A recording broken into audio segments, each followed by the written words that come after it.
नमस्कार, मेरा नाम डॉक्टर रोहित अग्रवाल। मैं एक इंटरवेंशनल रेडियोलॉजिस्ट और वेस्कुलर स्पेशलिस्ट हूँ। पिछले कई वर्षों से कई सारे मरीजों का बिना किसी चीरे टाँके के इलाज करता आ रहा हूँ। आज हम बात कर रहे हैं यूट्राइन आर्टरी एम्बोलाइजेशन के बारे में, यूट्राइन फाइब्रोइड एम्बोलाइजेशन के बारे में, जिसमें हम यूट्रस से यानी बच्चेदानी से रसौली या फाइब्रॉइड को गायब करते हैं, ना कि शरीर से बच्चेदानी को। बिना किसी चीरे टाँके के हम यूट्राइन आर्टरीज के अंदर जाते हैं और रसौली को गायब कर देते हैं।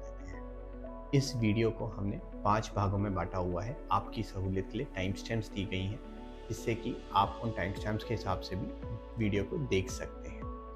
पहले हम बताएंगे यूट्राइन आर्टरी एम्बोलाइजेशन क्या होता है, फिर हम बात करेंगे कौन से मरीज़ हैं जो कि यूट्राइन आर्टरी एम्बोलाइजेशन से सबसे ज़्यादा बेनिफिट करेंगे। उसके बाद बात करेंगे यूट्राइन आर्टरी एम्बोलाइजेशन आखिर प्रोसीजर होता कैसे है, कैसे जर्नी रहती है मरीज़ की हॉस्पिटल के अंदर।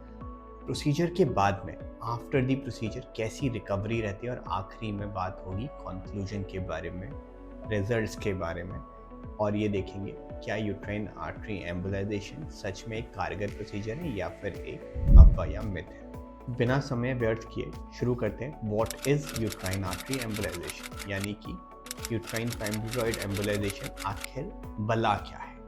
तो इस बला के अंदर, इस प्रोसीजर के अंदर हम एक छोटा सा छेद करते हैं 1 से 2 मिलीमीटर का, या तो आपकी हथेली से या फिर आपकी जांघ की नस से, और पतले से कैथेटर से जाते हैं यूट्रस की ब्लड सप्लाई के अंदर यानी यूट्राइन आर्टरीज के अंदर, और छोटे छोटे पार्टिकल से सिलेक्टिवली जो फाइब्रॉइड्स यानी रसौली होते हैं उनकी ब्लड सप्लाई को कट ऑफ कर देते हैं, और साथ में बचा के रखते हैं यूट्रस की नॉर्मल ब्लड सप्लाई।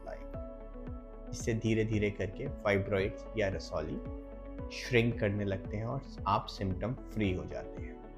अब जानते हैं कौन से ऐसे परफेक्ट कैंडिडेट्स हैं, परफेक्ट मरीज हैं जो कि यूट्राइन आर्टरी एम्बोलाइजेशन का मैक्सिमम बेनिफिट उठा सकते हैं। अगर आपको हैवी ब्लीडिंग, पीरियड्स के वक्त हैवी पेन, और पीरियड्स के बिना भी पेल्विस में हैवी पेन रहता है, तो आप एक परफेक्ट कैंडिडेट हो यूट्राइन आर्टरी एम्बोलाइजेशन के लिए। यूट्राइन आर्टरी एम्बोलाइजेशन एक ग्लोबल ट्रीटमेंट है, यानी कि एक ही निडल से, एक ही छेद से, एक मिलीमीटर के कट से आपके सारे ही फाइब्रॉइड्स को एक साथ टारगेट किया जा सकता है। लेकिन अगर आप माँ बनने का सोच रही हैं तो डेफिनेटली अपने डॉक्टर से पूरा डिस्कशन करें और उसके बाद ही यूट्राइन आर्टरी एम्बोलाइजेशन को चुनें। यूट्राइन आर्टरी एम्बोलाइजेशन के बाद मैक्सिमम केसेस में फर्टिलिटी बनी रहती है। जितने भी लार्ज वॉल्यूम ट्रायल्स हुए हैं उन्होंने दिखाया है कि आपकी फर्टिलिटी पे कोई फ़र्क नहीं पड़ता, बट फिर भी हर एक केस अलग होता है।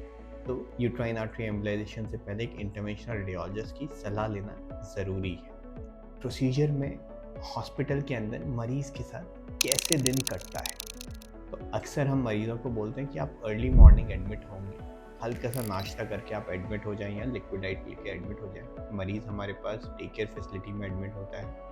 उसके बाद लोकल एनेस्थीसिया दिया जाता है। लोकल एनेस्थीसिया देने के बाद में एक छोटी सी निडल के द्वारा आर्टरीज को पंचर करते हैं। आर्टरीज को पंचर करके पतले पतले तारों के द्वारा यूट्राइन आर्टरीज में जाते हैं, पार्टिकल्स डालते हैं, सप्लाई को ब्लॉक करते हैं और मरीज़ को बिना बेहोश किए पूरे प्रोसीजर को कंप्लीट कर देते हैं। इसके बाद मरीज़ को हम डे केयर में शिफ्ट करते हैं, पेन किलर्स दिए जाते हैं, एंटीबायोटिक्स दी जाती हैं, और शाम में वार्ड में शिफ्ट कर देते हैं। अगले दिन सुबह एक बार मरीज़ को देखने के बाद में अगर सब कुछ सही है तो नेक्स्ट डे मरीज़ को डिस्चार्ज कर दिया जाता है। इतनी छोटी सी स्टे होता है मरीज़ का हॉस्पिटल के अंदर। ना कोई चीरा, ना कोई टाँका, और कॉम्प्लिकेशंस भी ना के बराबर रहते हैं इस प्रोसीजर में।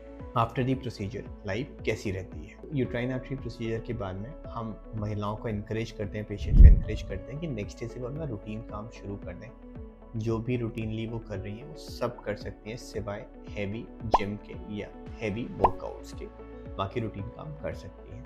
कुछ महिलाओं में 3 से 5 दिन या पहले हफ्ते तक दर्द रह सकता है, जिसके लिए हम एंटी इन्फ्लेमेटरी मेडिकेशंस और एंटीपायरेक्सिक मेडिकेशंस देते हैं, और साथ में कुछ सिंपल रिकवरी टिप्स भी बताते हैं, जैसे कि पानी खूब पीना है, आराम करना है, हेवी लिफ्टिंग से बचना है, और फॉलोअप अपॉइंटमेंट नहीं भूलना है। तो कंक्लूजन की बात करें, अब तक आपको ये तो पता लग गया है यूट्राइन आर्टरी एम्बोलाइजेशन एक मिथ नहीं है बल्कि एक रियलिटी है।